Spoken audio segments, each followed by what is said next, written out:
मेरी कहानी उस दिन शुरू हुई जब मैं पहली बार किसी के सामने जाहिल गंवार कहलाई थी। मेरा भाई पढ़ा लिखा है, तुम्हारे जैसी ऐसी जाहिल गंवार लड़की से वो शादी नहीं करेगा। ये बात मेरे कानों में गूंजी तो लगा जैसे किसी ने मेरे वजूद पर जोरदार थप्पड़ मारा हो। मेरी चचेरी भाभी ठीक सामने खड़ी थी, हाथ में दुपट्टा सख्ती से लपेटे हुए, माथे पर गुरूर और जुबान में जहर, चेहरे पर वही तेवर जैसे एहसान करने आई हूँ। मेरे पापा खामोश खड़े थे। उनकी आंखों में वो सवाल थे जो शायद कभी शब्द ना बन सके।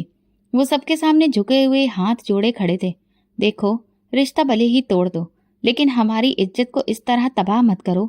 भाभी हंसने लगी, जैसे पापा के शब्द किसी पत्थर से टकराए और लौट आए। गरीबों की इज्जत, ये भी कोई चीज होती है? उनका भाई उमेश, जिससे मेरा रिश्ता तय हुआ था, नजरें चुराकर एक तरफ खड़ा था, जैसे मुझे जानता ही ना हो। ये वही उमेश था जो चुपचाप मुझसे बातें करता था, मुझे किताबें लाकर देता था और वादे करता था कि वो हमेशा मेरा साथ देगा। भाभी के इनकार के बाद घर में खामोशी पसर गई थी, मगर मेरे अंदर एक जंग शुरू हो चुकी थी। माँ कमरे में चुपचाप पुराने कपड़ों की गांठें खोल रही थी। पापा आंगन के कोने में बैठकर दीवार को देख रहे थे, जैसे वो दीवार उनसे कुछ कहने वाली हो। मैंने कुछ नहीं कहा। अपने कमरे में जाकर वही रजिस्टर खोला जिस पर कई साल पहले एग्जाम नंबर 1 लिखा था। किताबें निकाली जिन पर वक्त की धूल जमी थी, मगर उनके अंदर के शब्द आज भी रोशन थे। अपनी अलमारी खोली, दुपट्टे के पीछे रखे नोट्स बाहर निकाले और मेज पर रखा। कमरा वो छोटा था, लेकिन सपने छोटे नहीं थे। उसी रात नींद आंखों से रूठ गई। पहला पन्ना खोला और कलम उठाई। मैंने कोई दुआ नहीं मांगी, ना कोई वादा किया, सिर्फ एक फैसला किया। अब मेरी पहचान किसी भी मर्द से नहीं, सिर्फ मेरी कामयाबी से जुड़ी होगी। अगले दिन जब मोहल्ले में बात फैली कि उमेश का रिश्ता टूट गया है, तो लोग मुझे देखकर अफसोस की नजरों से देखने लगे। पापा के पास ना नौकरी थी, ना आमदनी का कोई जरिया। माँ सिलाई मशीन पर बैठी रहती थी और मैं सवाल हल करती रहती थी, जिनमें कामयाबी की कोई भी मार्किंग स्कीम नहीं थी। यूपीएससी अब मेरा नया इश्क बन गया था। सुबह सूरज उगने से पहले उठती, पानी से मुंह धोती और आसमान को देखकर दिल में कहती, याद रखना, मैं एक दिन खुद को साबित करके दिखाऊंगी। एग्जाम पास आ रहा था। किताबें कम थी, सवाल ज्यादा। मोहल्ले की चौपाल पर नई नवेली दुल्हनों की हंसी गूंजती थी और नीचे सड़क पर मैं यूपीएससी की पुरानी किताबें ढूंढ रही होती थी। पुरानी किताबों के बाजार से जितने भी सिलेबस की किताबें मिली, मैं सब उठा लाई। कुछ पुराने स्टूडेंट्स से पीडीएफ्स की फाइल ले ली, जो रात को मोबाइल पर डाउनलोड करके पढ़ती थी। रोशनी कम होती थी तो छत पर चली जाती। चांदनी जब किताब पर पड़ती तो लगता जैसे कोई साथ बैठा है। एक दिन पापा खामोशी से कमरे में दाखिल हुए। मैं एग्जाम की प्रैक्टिस कर रही थी। क्या पढ़ रही हो? सब्जेक्ट का टॉपिक है औरत और तरक्की। पापा कुछ देर चुप रहे, फिर बोले, मेरी मीनाक्षी एक दिन तरक्की की मिसाल खुद बनेगी। मोहल्ले में बातें होने लगी, इसकी उम्र निकल रही है, कोई रिश्ता भी नहीं आता, रिश्ते की क्या जरूरत है अब। मैं छत पर ये सब सुनती, मगर जुबान बंद रखती थी। अब मेरी जुबान सिर्फ अंग्रेजी में पेपर सॉल्व करती थी। मेरे जज्बे का इजहार अब शब्दों में नहीं, कामयाबी में होना था। एक दिन जब फॉर्म भरने गई तो पता चला एडमिशन फीस बढ़ गई है। मेरे पास आधे पैसे थे। फॉर्म हाथ में पकड़े सड़क के किनारे बैठ गई। उसी वक्त माँ की सहेली मीना मौसी मिल गई। क्या हुआ मीनाक्षी बेटा? मैंने नजरें नीचे करते हुए कहा। मौसी, कुछ पैसे कम पड़ गए हैं। मौसी ने चुपचाप 500 रुपए निकाल कर मेरे हाथ पर रख दिए। इन्हें वापस करने की कोई जरूरत नहीं है। जब तुम अफसर बनोगी तो मेरी बेटी का स्कूल में एडमिशन करवा देना। मैंने वो नोट जेब में रख लिए और दिल में लिख लिया, मीना मौसी, फक्र की पहली किस्त है। मैंने घर जाकर पापा को बताया। वो बोली, कभी सोचा ही नहीं था कि हम इस मुकाम पर होंगे, लेकिन तुम्हारे ऊपर भरोसा है। मैंने उनका आशीर्वाद लेते हुए बस प्रार्थना की। अब मेरे सब्जेक्ट का हर हिस्सा मेरी सांसों में पूरी तरह से बस चुका था। कभी पानी में चम्मच हिलाते हिलाते भी दिमाग में सवाल आते। Women empowerment is not a choice, it's a necessity. ये मेरा पसंदीदा थीम बन गई थी। एक दिन दोपहर को उमेश गली से गुजर रहा था। मैं ऊपर थी, उसकी नजर ऊपर उठी, हमारी आंखें टकराईं। वो झेप गया, शायद कुछ कहना चाहता था। मैंने पलटकर अंदर आना बेहतर समझा, क्योंकि अब वो नज़ारा मेरा अतीत बन चुका था और मेरी किताबें मेरा वर्तमान। रात को जब मैं अखबार पढ़ने के लिए रीडिंग पेज खोला तो एक खबर ने मुझे चुप करवा दिया। यूपीएससी के टॉपर्स में लड़कियों की संख्या धीरे धीरे बढ़ती जा रही है। मैंने उस खबर का कटआउट निकाला, कमरे की दीवार पर चिपकाया और नीचे लिखा, अगली बार इस लिस्ट में मेरा नाम भी शामिल होगा। एग्जाम की तैयारी आखिरी पड़ाव तक पहुंच चुकी थी। मैं हर रात अपने मैनिफेस्टेशन में बस एक ही बात दोहराती रहती थी, हे भगवान, मेरी मेहनत मेरे पापा के सर का ताज बन जाए। वो रात जब मैं आखिरी प्रैक्टिस टेस्ट दे रही थी तो मैंने खुद से वादा किया, अगर मैं फेल हुई तो फिर भी दोबारा इस एग्जाम को दूंगी, लेकिन एक बार, सिर्फ एक बार मुझे कामयाबी मिल जाए तो अपने जैसे कई बच्चों के लिए नए रास्ते खोल दूंगी। मैं खुद को सिर्फ पढ़ाई के काबिल ही नहीं बल्कि मिसाल बनने के लायक भी समझती थी। मेरे पापा मजदूर थे, लेकिन मेरी सोच बहुत ऊंचे दर्जे की थी। रिजल्ट से पहले की रात कुछ अजीब सी थी। मैं बस छत पर चहलकदमी करती रही, जैसे किसी अंदरूनी तूफान को दबाने की कोशिश कर रही हूँ।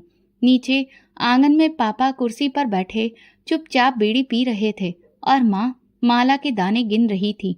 घर की हवा में सांस लेने तक का शोर सुनाई देता था। अगले दिन जब रिजल्ट की वेबसाइट खोली तो मेरे हाथ बहुत बुरी तरह से कांप रहे थे। रोल नंबर डालकर जैसे ही एंटर बटन दबाया, मैंने अपनी सांसें रोक ली। स्क्रीन पर पहला शब्द जो नजर आया, क्वालिफाइड। मेरा दिल जैसे उस शब्द को देखकर धड़कना ही भूल गया था। मैंने स्क्रीन पर झुककर दोबारा देखा, मेरा नाम, मेरा रोल नंबर और रैंक। मेरी आंखें आंसुओं से छलक गईं, लेकिन जो पहली आवाज मेरे मुंह से निकली वो थी माँ। माँ, जल्दी से कमरे में आओ। वो तुरंत भागती हुई आई। उनकी आंखों में सवाल थे। क्या हुआ बेटी? माँ, मैं अफसर बन गई हूँ। माँ तुरंत भगवान के आगे हाथ जोड़कर बैठ गई और फिर उन्होंने मेरे सर पर हाथ फेरा। उनकी आवाज भर आई थी, मेरी बेटी। मेरा मान सम्मान। पापा भी अंदर आए। मेरी तरफ उनकी नजरें पड़ी। वो लगातार मेरे चेहरे की चमक और माथे को देख रहे थे, जैसे वहां पर कोई ताज देख रहे हो। तुमने मेरा नाम रोशन कर दिया मीनाक्षी। अब मैं जब भी मरूंगा तो सीना तान कर मरूंगा। उस दिन घर में सिर्फ खुशी नहीं, शुक्र का माहौल था। मोहल्ले की औरतें एक एक करके बधाई देने आईं। वही औरतें जो पहले तानाकसी करती थी अब कह रही थी, बेटी हो तो मीनाक्षी जैसी। किसी ने मेरे साथ सेल्फी लेने की फरमाइश की तो किसी ने अपनी बेटी को साथ लाने की। जिंदगी बदल गई थी। माँ ने मेरे लिए नया सूट निकाला, लेकिन मैंने साधारण कपड़े पहनने पर जोर दिया। माँ, मुझे ज्यादा चमक धमक और शोर शराबा पसंद नहीं। मैं खुद को अभी भी वही मीनाक्षी समझती हूँ जिसने माँ की सिलाई की बचत से फॉर्म भरा था। दोपहर को मोहल्ले के मास्टर साहब आए। कहने लगे, बेटा, अब बहुत सारी बच्चियां तुमसे सीखेंगी, इसीलिए हम तुम्हें स्कूल में बुलाना चाहते हैं ताकि वे तुम्हें देखकर कुछ बनने का हौसला लें। मुझे वो दिन याद आया जब मीना मौसी ने एग्जाम की फीस के लिए 500 रुपए दिए थे। मैं उनके दरवाजे पर गई और उनके पैर छूकर कहा, आज आपके दिए हुए पैसों ने ही मुझे यहाँ तक पहुँचाया है। आपकी बेटी लीला को मैं स्कूल में एडमिशन करवाने ले जाऊंगी। मेरा पहला काम यही है। उस दिन मैंने अलमारी के नीचे रखा पुराना डिब्बा खोला। उसमें पुराने अखबार के सजे हुए नोट्स और एक खाली अंगूठी का डिब्बा था, वही जो मेरी चचेरी भाभी लेकर आई थी। मैंने उन सबको देखा और दिल में कहा, ये सब चीजें अब मेरे अतीत का हिस्सा हैं, मेरा भविष्य नहीं। रात को माँ चुपचाप मेरे पास आई और बोली, बेटी, तुमने हम सब की प्रार्थनाएं मंजूर करवा दी, पर अब तो नई जिंदगी शुरू होगी। मैंने कहा, माँ, मेरी नई जिंदगी की शुरुआत तब होगी जब किसी मीनाक्षी को दोबारा जाहिल गंवार कहने की हिम्मत कोई ना कर सके। घर के बाहर दिवाली जैसा मंजर था। हमने कुछ नहीं किया था, पर मोहल्ले वालों ने दीवारों पर लाइट्स लगा दी थी। दुकानदार मेरे नाम के बैनर छाप रहे थे। स्कूल के प्रिंसिपल ने बुलाकर कहा, मीनाक्षी, तुम हमारी स्टार हो। अगले साल हमारी एनुअल फंक्शन में तुम्हें हम चीफ गेस्ट की हैसियत से बुलाएंगे। अगले दिन उमेश गली में मिला। वो चुपचाप था, नजर झुकाए हुए, जुबान बंद। मैंने मुस्कुराकर देखा। उसने नजर उठाकर कहा, बधाई हो। मैंने कहा, थैंक यू। अगर तुम ना होते तो शायद मैं इतनी ऊंचाई तक कभी भी नहीं पहुंच पाती। वो कुछ लम्हों तक मुझे देखता रहा, फिर खामोशी से चला गया। एक दिन दोपहर के आसपास दरवाजे की घंटी बजी। मम्मी पापा खाना खाने में व्यस्त थे।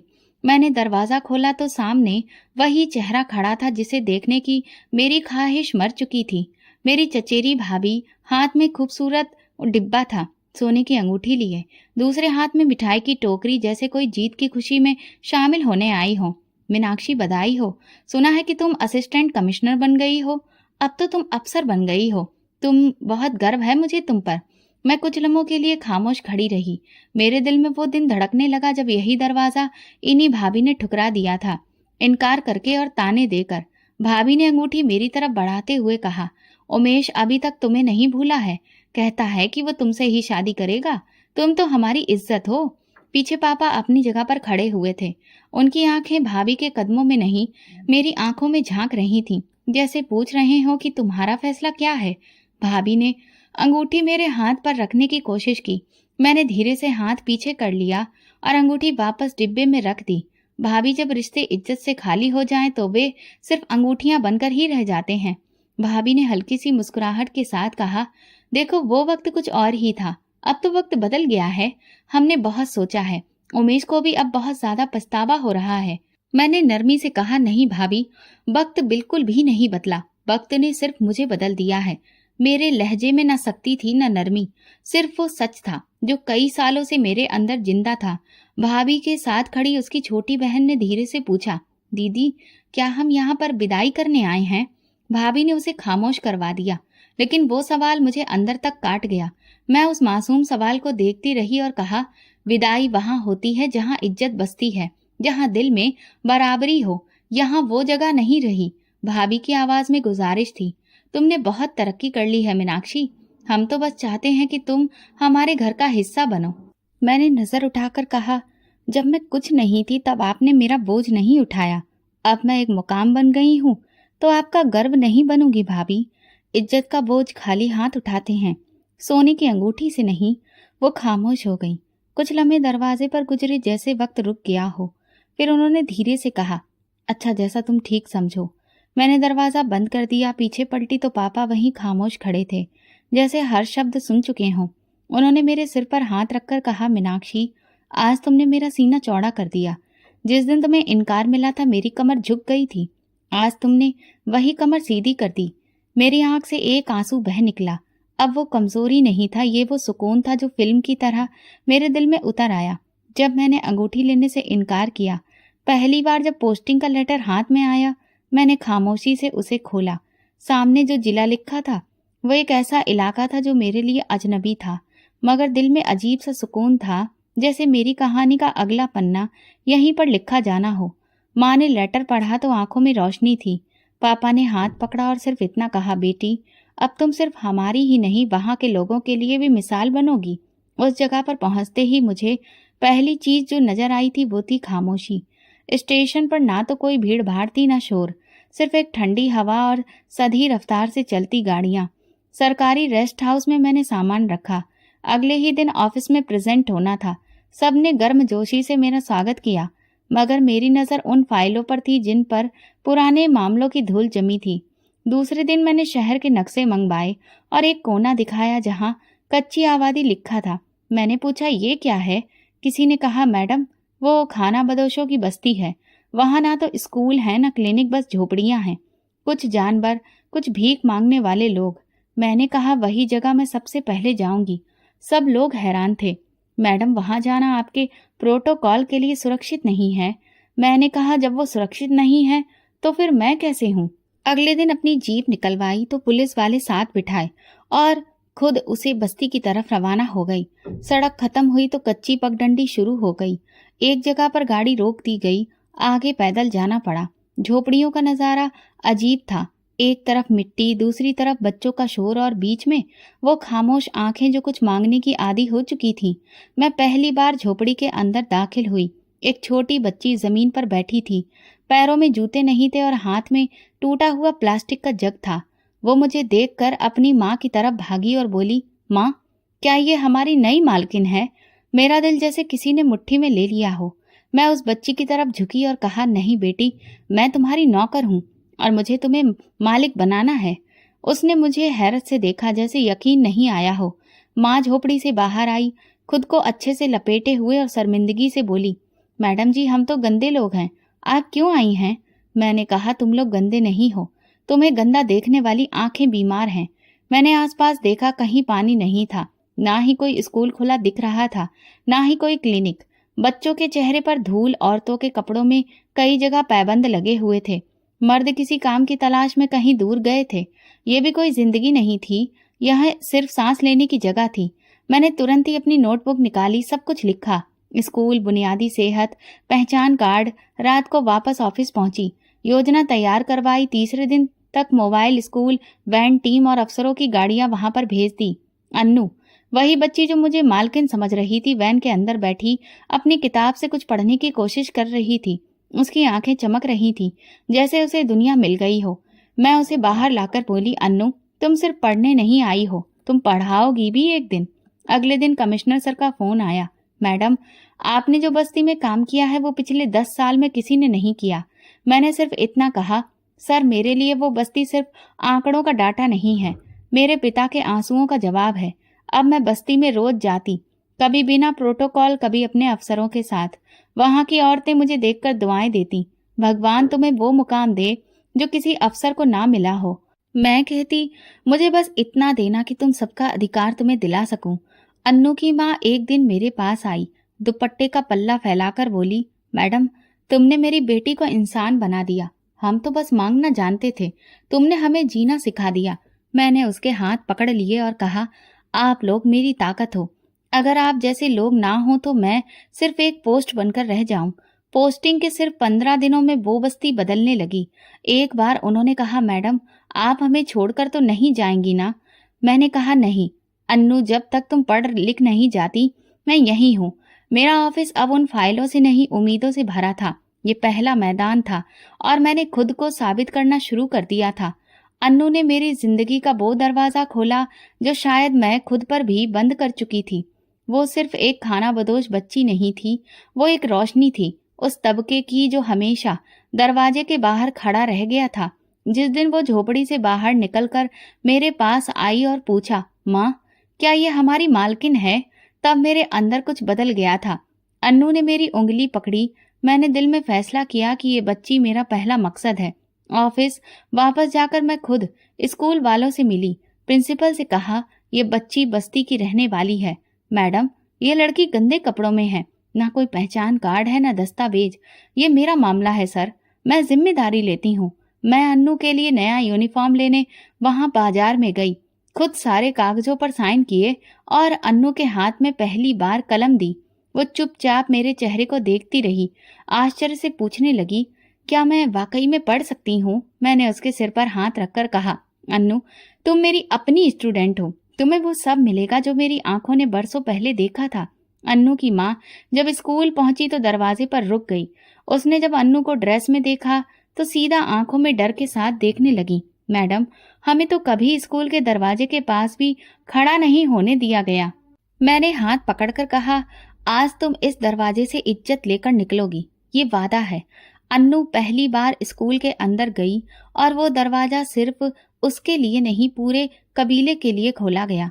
मैं रोज उसकी कॉपियां देखती, हर वाक्य, हर लाइन मेरे लिए एक रिपोर्ट थी। ऑफिस के सीनियर ऑफिसर ने एक दिन चाय के वक्त पूछा, मैडम, इतनी जिम्मेदारियों के बावजूद एक खानाबदोश बच्ची पर इतना ध्यान देना? मैंने चाय का कप रखकर कहा, क्योंकि वो जैसी है उसका कल भी किसी शब्द से बिखर सकता है और संवर भी सकता है। कुछ हफ्ते बाद शहर के कुछ ऊंचे दर्जे के लोग मेरे ऑफिस में आए। वो शिकायत लेकर आए थे कि मैं बस्ती पर ज्यादा ध्यान दे रही हूँ। मैडम, ये खानाबदोश तो बस मांगने के लिए आते हैं, इन पर इतना वक्त क्यों बर्बाद कर रही हैं? मैंने कहा, क्योंकि ये भी इंसान हैं और शायद सबसे ज्यादा असर डालने वाले लोग वही होते हैं जिन्हें जीने के लिए सलीके से ज्यादा इज्जत चाहिए। अन्नू का चेहरा दिन ब दिन निखरने लगा। पहले वो खामोश थी, अब सवाल पूछने लगी थी। जब पहली बार उसने क्लास में हाथ उठाकर सवाल किया, टीचर ने बताया, मैडम, आपकी बच्ची ने पहला सवाल किया, पूरे विश्वास के साथ। वो दिन मैं कभी भी नहीं भूलूंगी। एक दिन स्कूल में कंपटीशन रखा गया और उसका टॉपिक था, मेरी जिंदगी मेरी जंग। अन्नू ने लिखा, मेरी माँ कहती थी हम गंदे लोग हैं, मगर एक दिन एक रानी आई जिसने हमें बताया कि हम इंसान हैं। अन्नू ने पहला इनाम जीता। जब वो मेडल लेकर मेरी तरफ दौड़ी तो मैंने उसके चेहरे पर वो रोशनी देखी जो कभी मेरे बाप ने मेरी कामयाबी के दिन देखी थी। मैंने मेडल उसके गले में खुद पहनाकर कहा, बेटा, ये सिर्फ तुम्हारा नहीं, मेरे वादे का इनाम है। अन्नू की माँ ने ऑफिस में आकर आंसू बहाते हुए कहा, मैडम, मेरी बच्ची अब मैडमों की तरह बात करती है। वो पूछती है, माँ, क्या तुम्हें यकीन है कि मैं कुछ बन सकती हूँ? मैं क्या जवाब दूं मैडम? मुझे तो यकीन भी देना आपने सिखाया है। मैंने उन्हें साधारण भाषा में समझाया कि अगला मुकाम पहचान का कार्ड है, उसके बाद स्कॉलरशिप। मेरी कोशिश होगी कि अन्नू सिर्फ स्कूल की लड़की ना हो, बल्कि स्कूल वालों के लिए मिसाल बने। अन्नू के नाम से बस्ती के बच्चे भी अच्छी तरह से वाकिफ हो गए थे। एक के बाद एक बच्चा स्कूल आने लगा। कुछ लड़कियां हाथ में किताबें लिए मेरी जीप के आसपास जमा होती। मैडम, हमें भी पढ़ना है। मैंने बस्ती में एक छोटा सा लाइब्रेरी स्टॉल लगवा लिया।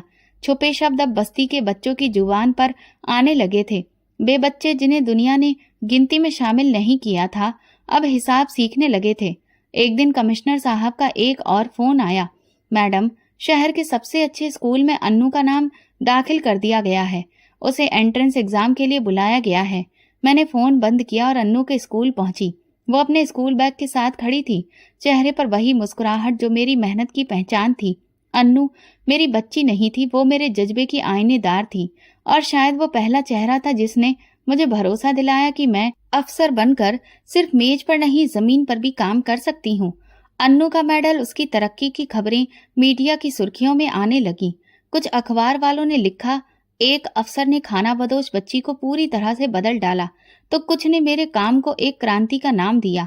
मैं ऐसे शब्दों से बहुत ज्यादा खुश नहीं होती थी, लेकिन जब दिल्ली के एक बहुत बड़े संस्थान की तरफ से कॉल आई कि मुझे नेशनल एजुकेशन कॉन्फ्रेंस में इनवाइट किया जा रहा है, तो दिल में हल्की सी गर्मी जरूर महसूस हुई। कॉन्फ्रेंस का हॉल भरा पड़ा था। लाइटिंग ऐसी थी कि हर चेहरा साफ दिखाई देता था। मैं पीछे बैठने की हमेशा से आदी रही थी, लेकिन इस बार मेरी कुर्सी पहले ही कतार में मौजूद थी। स्टेज पर कुछ जाने पहचाने लोग और कुछ राजनीतिक अवसरवादी लोग भी मौजूद थे। जब मेरा नाम पुकारा गया, मैंने एक साधारण सा लेक्चर दिया, जिसमें अन्नू की कहानी, बस्ती का बदलता चेहरा और पढ़ाई की असली ताकत का जिक्र किया। हॉल पूरी तरह से खामोश था, जैसे सब सुन रहे हों। लेक्चर खत्म होने के बाद जब मैं अपनी सीट पर वापस आई, तो बराबर वाली सीट पर बैठे अफसर ने नरम लहजे में कहा, आपने गांव के बच्चों को स्कूल ले जाना शुरू किया। मैंने मुस्कुराकर गर्दन हिलाई। जी, क्योंकि मुझे किसी ने शिक्षा के लिए जगाया था। अब मेरा फर्ज है जगाना।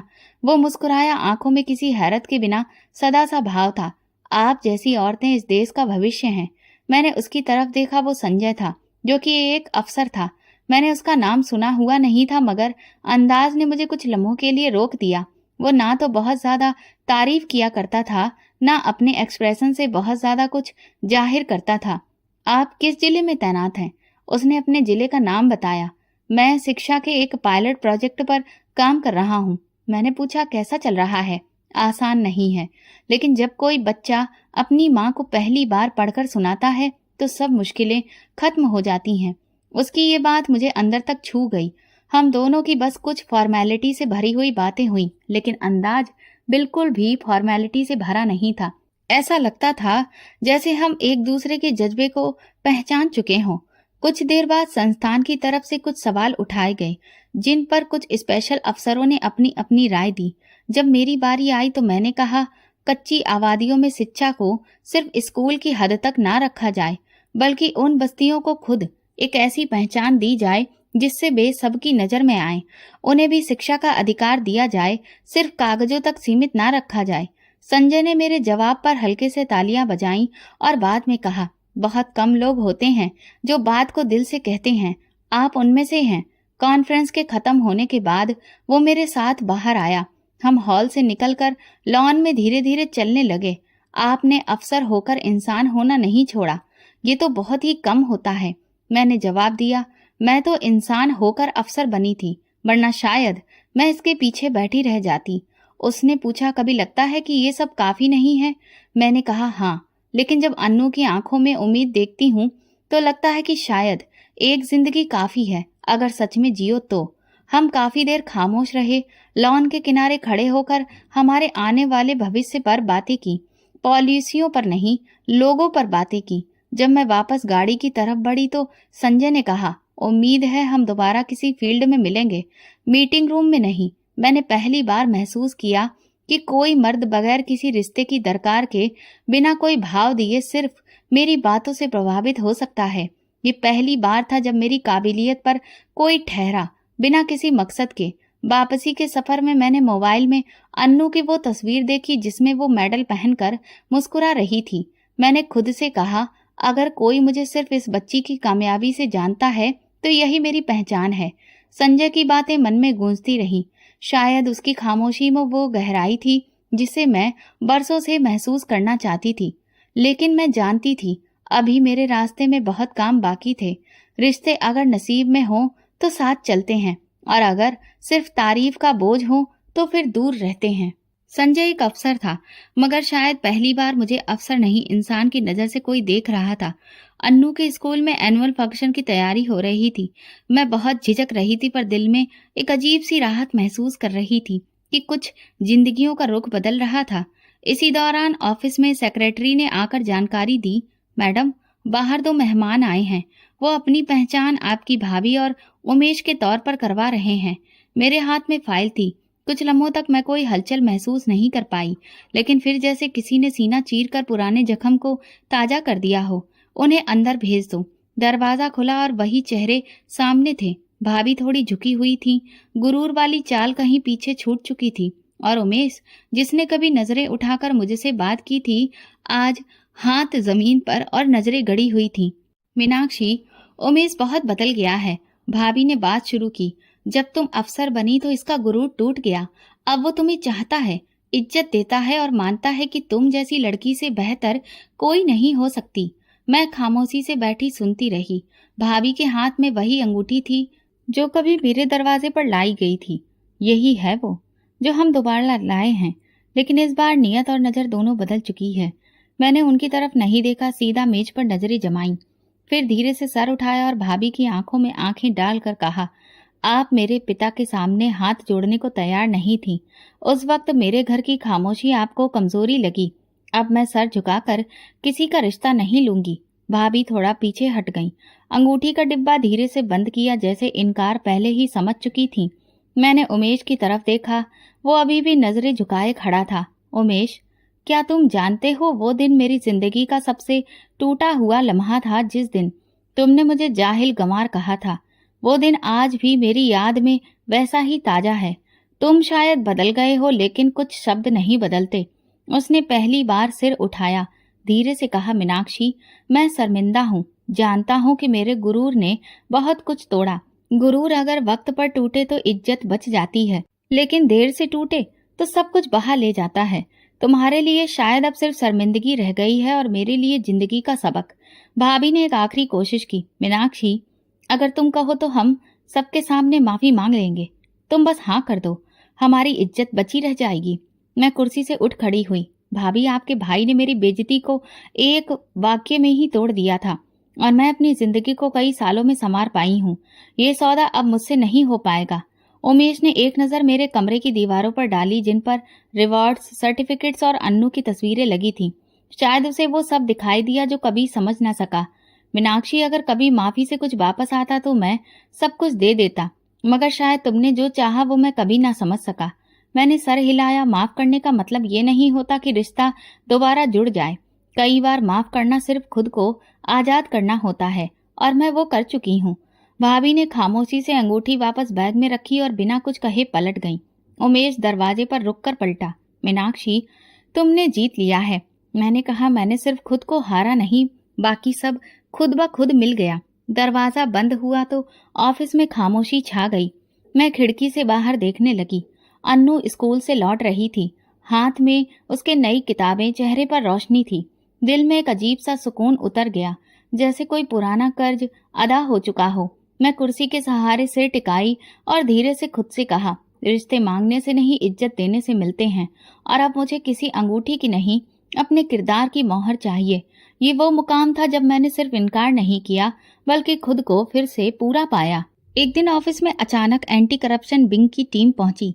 आए हुए अफसर ने सैल्यूट के बाद मुझे ये जानकारी दी कि मुझ पर इल्जाम है कि जिले की एक जमीन गैर कानूनी तरीके से अलॉट की गई है, वो भी मेरी मंजूरी से। मैं थोड़ा सा चौंकी। सवाल किया, कौन सी जमीन, किसने अलॉट की, और मेरे दस्तखत कहाँ हैं? वो बस सरसरी अंदाज में बोला, तहकीकात जारी है मैडम। आपको अभी किसी कार्रवाई में घसीटा नहीं जा रहा है, लेकिन आपकी तरफ से सफाई मांगी जाएगी। कुछ देर बाद मुझे फाइल दिखाई गई।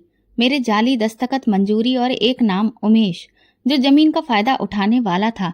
मैंने वो कागज हाथ में लिया और पहली बार यकीन हो गया कि ये साजिश है, सिर्फ और सिर्फ एक बदला। उसी शाम संजय ने मुझे कॉल की। मीनाक्षी, मैंने खबर सुनी है, तुम्हें अपनी सफाई में कुछ कहना है? मैंने एक कलम हाथ में लेकर सांस के साथ कहा, मैं बेकसूर हूँ और मैं हर सबूत के साथ ये बात साबित करूंगी। संजय की आवाज में सुकून था। मैं तुम पर भरोसा करता हूँ और यही काफी है। शुरू हो गई हर दिन अदालत में पेशी, ऑफिस में फाइल्स की छानबीन और मीडिया की बेरहम सुर्खियां।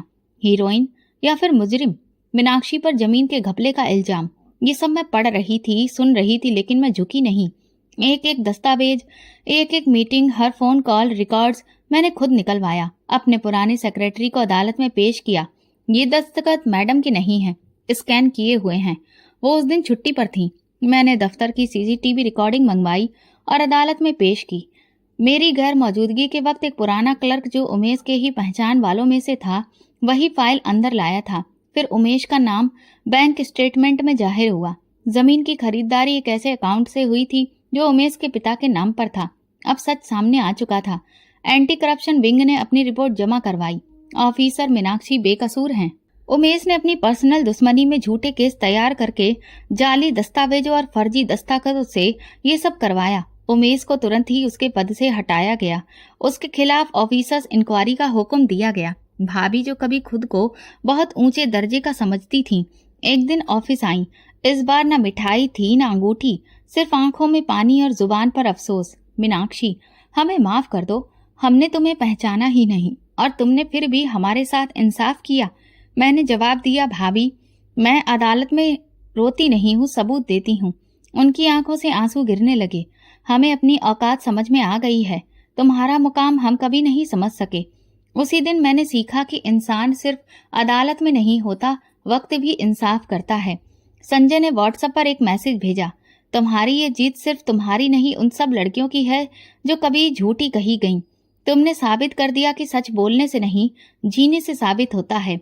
मैंने जवाब दिया, ये सच मैंने अपने पिता के आंसुओं से लिखा था, जो अब मुझे छोड़कर इस दुनिया से हमेशा के लिए जा चुके हैं, और वो जवाब झूठ नहीं हो सकता था। अगले दिन ऑफिस आई तो सारा स्टाफ तालियां बजा रहा था। मैडम, हमें आप पर गर्व है। मैं मुस्कुराई और कहा, अब सब लोग काम पर अपने वापस लग जाओ। अन्नू की स्कॉलरशिप की फाइल पूरी करनी है।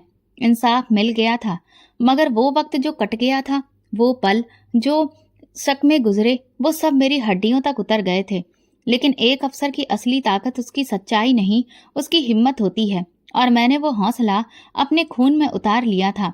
जमीन पर बैठने का अंदाज वही था, बस अब कंधों पर अफसर के सितारे थे।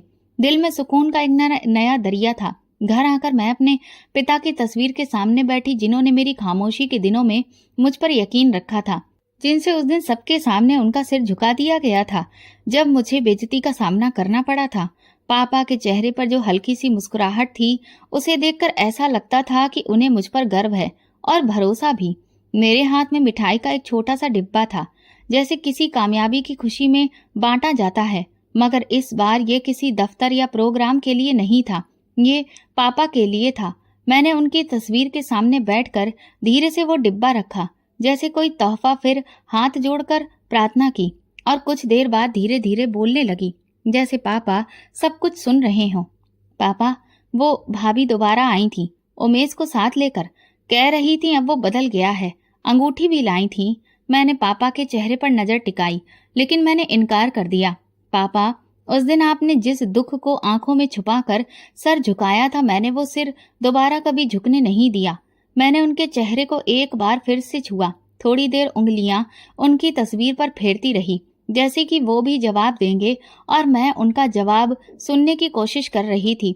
फिर मैं सर उठाया कर बोली, पापा, अन्नू अब स्कूल जाती है, सिर्फ पढ़ती नहीं, अब दूसरों को भी सिखाती है। वो कहती है, मैडम, मैं भी एक दिन अफसर बनूंगी। मैं मुस्कुराई। आपको याद है ना, आप कहा करते थे, बेटी को पढ़ाओ, क्योंकि बेटी जब संभालती है तो कई नस्लें संभालती है। पापा, अन्नू भी संभाल रही है, और मैं भी। कमरे में हल्की सी हवा का झोंका आया और एक अजीब सी खुशबू ने माहौल को घेर लिया। मैंने आंखें बंद कर ली, जैसे वो खुशबू मेरे अंदर उतर रही हो। जैसे पापा का जवाब आ रहा हो, खामोशी में लिपटा हुआ। पापा, मैं आपकी वही मीनाक्षी हूँ जो कभी आपके पीछे खड़ी होकर चुपचाप भाभी की बातें सुना करती थी। आज मैं लोगों के सामने बोलती हूँ, फाइलों पर दस्तखत करती हूँ, फैसले देती हूँ, मगर आज भी दिल वही है, वही पुराना सा दिल जो सिर्फ आपकी दुआओं से चलता है। जब मुझ पर इल्जाम लगा था, सबने आंखें फेर लीं, लेकिन एक शख्स था जो खामोशी से मेरे साथ खड़ा रहा, संजय। उसने मुझसे कुछ नहीं मांगा, सिर्फ यकीन दिया। शायद इसलिए कि वो जानता है कुछ लोग साथ निभाने के लिए होते हैं, दावे करने के लिए नहीं। मैंने हाथ उठाकर आसमान की तरफ देखा। सूरज धीरे धीरे ढल रहा था। मैंने कहा, पापा, अगर आपको फक्र था ना मुझ पर, तो जान लीजिए आज भी मैं वही मीनाक्षी हूँ जो उस दिन आपके कदमों में खड़ी थी। बस आज वो जमीन मजबूत है, क्योंकि आपकी दुआ उन कदमों के नीचे मजबूती दे रही है। ऐसा लग रहा था जैसे पापा ने सर हिलाकर कहा हो, हाँ बेटी, तुमने हमें सुकून दिया है, इज्जत दी है। थोड़ी देर बाद अन्नू का फोन आया। मैडम, आज स्कूल में सबके सामने आपकी कहानी सुनाई। सबने कहा मैं आप जैसी बन सकती हूँ। मैंने हंसते हुए जवाब दिया, अन्नू, तुम पहले से मुझसे बेहतर हो, बस अपनी सच्चाई पर कभी भी समझौता मत करना। काश मैडम का साया अगर हमारी बच्चियों पर हमेशा रहे तो वो आसमान छू लेंगी। अन्नू की माँ ने कहा। मैं एक लम्हे के लिए खिड़की से बाहर देख रही थी। सूरज की किरणें धुंधली हो रही थी, मगर दिल में रोशनी और गहरी होती जा रही थी। मैंने कहा, अपनी माँ से कहना, अब तुम लोग मेरा फक्र हो।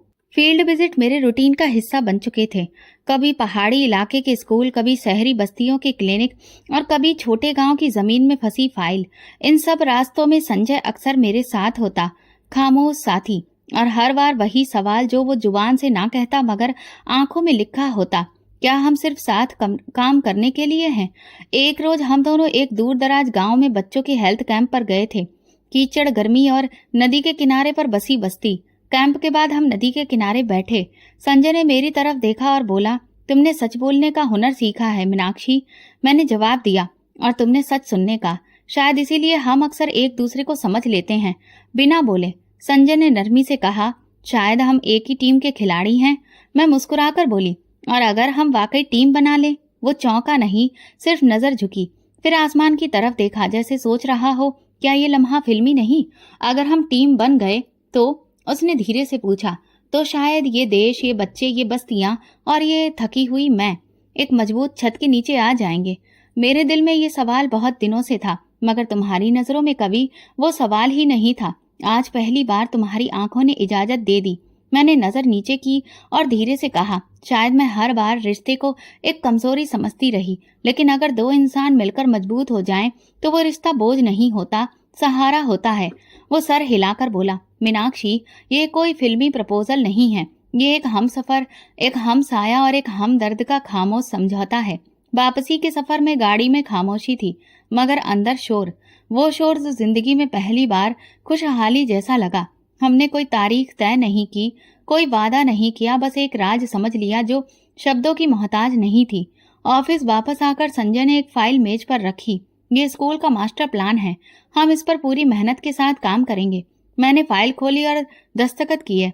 अब से हर मिशन एक साथ है। उसी शाम अन्नू ऑफिस में आई, हाथ में तस्वीर, स्कूल का कार्ड, रिपोर्ट। मैडम, मेरे नंबर सबसे ज्यादा आए हैं। मैंने उसे गले लगाकर कहा, अब तुम सिर्फ मेरी स्टूडेंट नहीं, तुम मेरी उम्मीद हो। संजय ने उसे देखा और कहा, यही है असली कामयाबी। लोग कहते हैं कि देश बदलने का सपना देखना पागलपन है, लेकिन तुम दोनों ने वो पागलपन सच कर दिखाया। मैं फाइल हाथ में लेकर सर झुकाकर काम करते हुए बोली, और अब ये पागलपन हमारा मिशन है। संजय ने मेरे लिए चाय बनाई, मेज पर रखी और कहा, जिंदगी में कभी किसी औरत को इतना खुददार, इतनी इज्जतदार नहीं देखा। तुमने मुझे सिखाया है कि इज्जत सिर्फ नाम से नहीं मिलती, कमाई जाती है नियत और सच्चाई से। मैंने चाय का कप लिया और धीरे से कहा, शायद इसीलिए तुम मुझे पसंद आए, क्योंकि तुमने कभी मुझ पर अधिकार जताने की कोशिश नहीं की, सिर्फ मेरा साथ दिया। उसी दिन ऑफिस आम वक्त से देर से बंद हुआ। सब लोग जा चुके थे, सिर्फ मैं और संजय बचे थे। रोशनी धीमी थी और फिजा में खामोश सुकून था। कोई वादा, न कोई ऐलान, मगर दिल जानता था कि अगला सफर अकेला नहीं होगा। अन्नू ने जाते जाते मुझसे कहा, मैडम, अगर आप दोनों शादी कर लें तो आपकी बेटी को पढ़ाने मैं आ जाऊंगी। हम दोनों हंस पड़े। मैंने कहा, अन्नू तुम हमारे स्कूल की पहली प्रिंसिपल बनोगी। वो हंसते हुए चली गई। मैंने संजय की तरफ देखा तो फिर टीम तैयार है? संजय ने कहा, हाँ, मोहर तो तुम्हारी आंखों ने कब की लगा दी थी, अब सिर्फ हाँ तक बाकी है। अब चलो, देर किस बात की। मैंने दिल में कहा, शुक्र है इस बार रिश्ता जबरदस्ती का नहीं, मंजूरी का है। अन्नू का यूनिवर्सिटी में पहला दिन था। वो नई यूनिफॉर्म में बैग कंधे पर डाले मेरे सामने खड़ी थी। मैडम, डर लग रहा है, सब लोग नए हैं। मैंने उसका हाथ पकड़ा। तुम वो हो जो कीचड़ से निकलकर किताबों की दुनिया में आई हो। तुम नई नहीं हो, मिसाल हो। अन्नू ने हल्का सा हंसते हुए कहा, फिर आप भी तो मेरे साथ चलिए। मैं मुस्कुराकर बोली, आज तुम्हें अकेले चलना है ताकि कल किसी और को साथ लेकर चल सको। उसी हफ्ते मेरी जिंदगी का एक और फैसला सामने आया। संजय और मैंने शादी का फैसला किया। साधारण, साफ और शांत कार्यक्रम, ना कोई दहेज, ना कोई गोल्ड का सेट। पंडित जी के सामने बैठे हुए साधारण साड़ी में कुछ गवाह, दो लोग जिन्होंने जिंदगी का हर मोड़ सच्चाई से गुजारा था। शादी का रिसेप्शन किसी होटल या शादी हॉल में नहीं, बल्कि पुराने सरकारी लाइब्रेरी के गार्डन में रखा गया, वहीं जहां हम दोनों ने पहली बार एक स्कूल के प्लान पर चर्चा की थी। मैंने लाल रंग की साड़ी पहनी थी और संजय ने नीले रंग का कुर्ता। सादगी ही हमारी पहचान बन चुकी थी और हमने वही अपनी पोशाक में भी अपनाया। मेहमान ज्यादा नहीं थे, भाभी नहीं आई और ना ही उमेश, लेकिन वे लोग आए थे जिन्होंने दिल से हमें अपनाया। अन्नू, उसकी माँ और वे सारे बच्चे जो आज मुझे अपना रोल मॉडल मानते थे। शादी के बाद अन्नू की माँ मुझे गले लगाकर रो पड़ी, मैडम, भगवान ने हमें बहुत इज्जत दी। हमने कभी सोचा ही नहीं था कि आप हमारी बेटी बन जाओगी। मैंने उनका हाथ पकड़कर कहा, आप वो पहली औरत थी जिन्होंने मुझे बिना खून के अपना कहा था। आज वही रिश्ता असली है। नए घर का सामान कुछ भी नया नहीं था। हमने पुराने कमरों को साफ किया और उनमें रोशनी डाली जैसे दिल में रोशनी थी। संजय बोला, असली नयापन दिल में होता है, चीजों में नहीं। अन्नू की यूनिवर्सिटी की पहली फीस मैंने संजय से छुपा कर दी, लेकिन जब उसे पता चला तो वो कहने लगा, वो हमारी दोनों की बेटी है, तुम मुझसे क्यों छुपाती हो? मैंने कहा, आदत है सब कुछ खुद करने की। उसने मुस्कुराकर कहा, अब आदतें बांटने का वक्त है। शादी के बाद मैंने अपने पिता के नाम से एक नई स्कीम शुरू की। ये स्कीम उन बच्चियों के लिए थी जो अपनी पढ़ाई अधूरी छोड़ देती थी, सिर्फ इसलिए कि उनके पापा के पास फीस नहीं होती थी। हर कामयाब लड़की का नाम उस लिस्ट में शामिल किया गया जिसे कभी किसी ने रद्द कर दिया था, जैसे मुझे किया गया था। एक दिन अन्नू ने कहा, मैडम, आपने सब कुछ जीत लिया, इंसाफ, मोहब्बत, सब कुछ। मैंने कहा, नहीं अन्नू, सब कुछ नहीं, वो चौंकी। तो क्या बाकी है? मैंने आसमान की ओर देखा। पापा के आंसू। मैं उन्हें लौटा तो पाई हूँ, बस वही काफी है। मैं संजय के साथ पापा के कमरे में गई। उनकी तस्वीर के सामने बैठकर कहा, पापा, मैं वही मीनाक्षी हूँ जिसे आपने कभी किसी के सामने सर झुकाने नहीं दिया। और आज आपकी बेटी एक पत्नी है, एक माँ है, एक टीचर है और आपकी प्रार्थना है। संजय दूरी पर खड़ा रहा। उसने मुझे अकेले में वक्त दिया जैसे हमेशा देता था। कहने लगा, मैंने जिंदगी में कई कहानियां सुनी हैं, लेकिन तुम वो हो जो खुद एक कहानी बन गई। अपने घर जाकर हमने खाने की मेज पर 2 मिट्टी के दिए रखे, एक पापा के नाम पर और एक अन्नू के पिता के नाम पर, जो अब इस दुनिया में नहीं थे मगर अपनी बेटी की रोशनी बन गए। ये कहानी मैं लिख रही हूँ।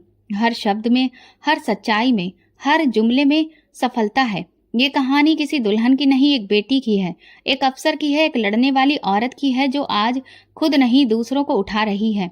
और हाँ, मैं वही मीनाक्षी हूँ जिसके बाप ने हाथ जोड़े थे और जिसने उन हाथों की लाज रखी। यही अंजाम है और यही शुरुआत। तो दोस्तों, अगर आपको हमारी कहानी पसंद आई हो तो कमेंट करके जरूर बताएं। वीडियो को लाइक करें और ज्यादा से ज्यादा शेयर करें। अगर आप चैनल पर नए हैं तो सब्सक्राइब जरूर करें और नोटिफिकेशन बेल दबाएं ताकि अगली अपडेट सबसे पहले आपको मिले। धन्यवाद।